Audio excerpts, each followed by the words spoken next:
En este video hablaremos de la inflación en México y de todos los indicadores, estadísticas, procesos, evolución, organismos públicos que se encargan de combatir la inflación y de medir los niveles de inflación en México, así como de otros temas de interés general para la sociedad mexicana. Inflación significa que todos los precios de los bienes y servicios que se comercian en la economía del país aumentan de manera general y constante. La inflación es un fenómeno que nos afecta a todos, ya que nos obliga a adquirir menos bienes y servicios porque los precios o los costos de estos han aumentado, pero nuestro salario no. Como la inflación es un fenómeno que daña a la sociedad, es necesario saber a qué ritmo aumentan los precios y aplicar las medidas necesarias para frenar estos aumentos. Para ello se creó el Índice Nacional de Precios al Consumidor, un número que refleja cómo han variado los precios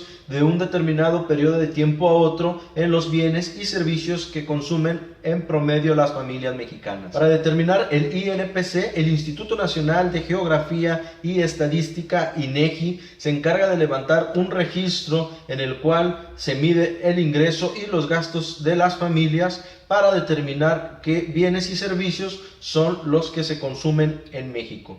Esta información se compara cada vez y así se determina cómo han variado los precios en un periodo determinado. Para medir la inflación se utilizan 283 productos que representan el consumo familiar en 46 ciudades distribuidas en 7 regiones del país. Toda esta información es procesada tomando en cuenta en qué se gastan las familias mexicanas su dinero, qué marcas prefieren, la zona geográfica en donde viven, qué tipos de productos adquieren, cuándo, entre otros indicadores que están marcados por el INEGI. Con esta información, el Banco de México implementa las medidas necesarias para combatir la inflación. A estas medidas se les conoce como política monetaria. Yo soy Salvador Jiménez y a continuación te explicaré más a detalle lo que es el Índice Nacional de Precios al Consumidor, INPC.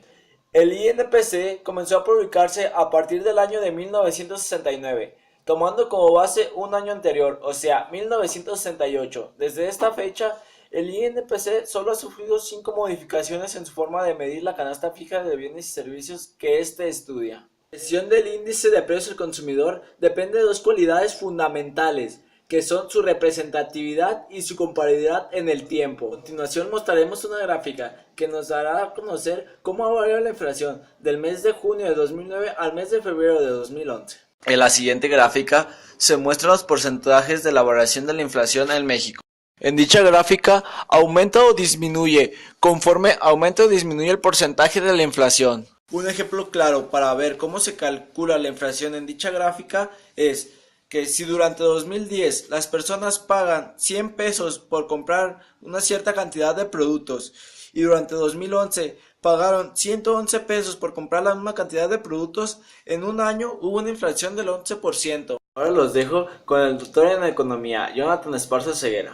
Muchas gracias, doctor Salvador Jiménez.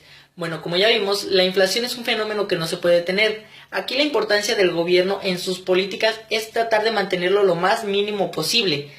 ¿Cómo lo puede mantener? Su principal apoyo es el Banco de México, que mediante su oferta monetaria trata de controlar el flujo de efectivo que se encuentra dentro del país. Esto para evitar que cuando haya una menor producción de materia en el país, los precios no se inflen. Pero ¿qué problemática encontramos en un exceso desmedido de inflación? Quiere decir que como gobierno existe una inestabilidad para controlar los gastos o existe un desmedido gasto público. O en un caso más extremo, la dominación externa. Quiere decir que un país depende demasiado de la moneda extranjera.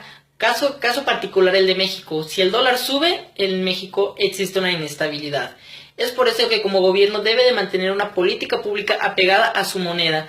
Los factores que influyen en la inflación son las importaciones masivas, además de la distorsión de las inversiones. Esto quiere decir cuando inviertes más en activos financieros que en activos que produzcan bienes o servicios. Entonces, si como gobierno no logras controlar la inflación, ¿qué tan relacionada se verá con los negocios? Bueno, en ciertos casos, la demanda no cubre las necesidades de los clientes, lo cual genera una inamovibilidad de los recursos, lo cual genera un alza en los precios y por ende crea la inflación. Como vimos, la inflación afecta tanto a gobierno como a negocios, pero ¿qué tanto te afecta a ti como persona? Bueno, la inflación aumenta, más tu sueldo se mantiene. Quiere decir que cada vez compras menos con lo mismo. Un ejemplo de la vida cotidiana. Regresemos 10 años en el tiempo, al 2006. Tú eras un niño, ibas con 5 pesos a la tienda, comprabas unas papas, un jugo y un chicle. Regresemos ahora 5 años, en el 2011. Tú ibas con tus mismos 5 pesos, pero ya solo podías comprar unas papas y un chicle. Ahora en el 2006 con tus 5 pesos solamente puedes comprar un juguito y un chicle. Esto quiere decir que cada vez vas consumiendo menos.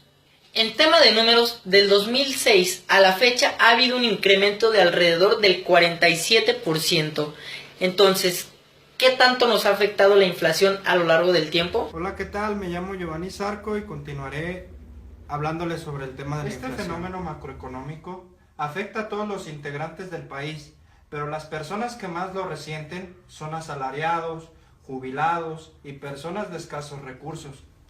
La inflación se da por varios motivos. Por mencionar algunos, sería el aumento en la emisión monetaria por parte del Banco de México, lo que provoca que exista mayor dinero en la economía, por consiguiente, el precio de los bienes y servicios aumenta. El aumento de los insumos de los grandes fabricantes. Estos se ven obligados a subir su precio de venta para mantener su margen de utilidad. O por déficit fiscal. Esto quiere decir que el gobierno gasta más de lo que tiene. Estos solamente son algunos de los tantos factores que pueden generar la inflación. Ahora bien, la consecuencia de este fenómeno se ve reflejada en los bancos, ya que estos suben su tasa de interés. Básicamente, mayor es la inflación, mayor es la tasa de interés. Es necesario evitar la hiperinflación. ¿Esto qué es? Tasas crecientes de un 50% mensual, ya que puede provocar una depreciación de nuestra moneda y salida de capital de nuestro país. Algunos países que ya sufrieron este proceso y cayeron en crisis económica fue Alemania en 1938, Bolivia en 1985, Venezuela en el 2015, ¿sí? Donde prácticamente su moneda dejó de tener algún valor. Ya para terminar y a manera de conclusión, es importante saber qué es la inflación, cómo se mide, quiénes son las personas que se ven más afectadas por este fenómeno, cuáles son sus consecuencias. Y recuerden que aquel que no conoce su historia está condenado a repetirla.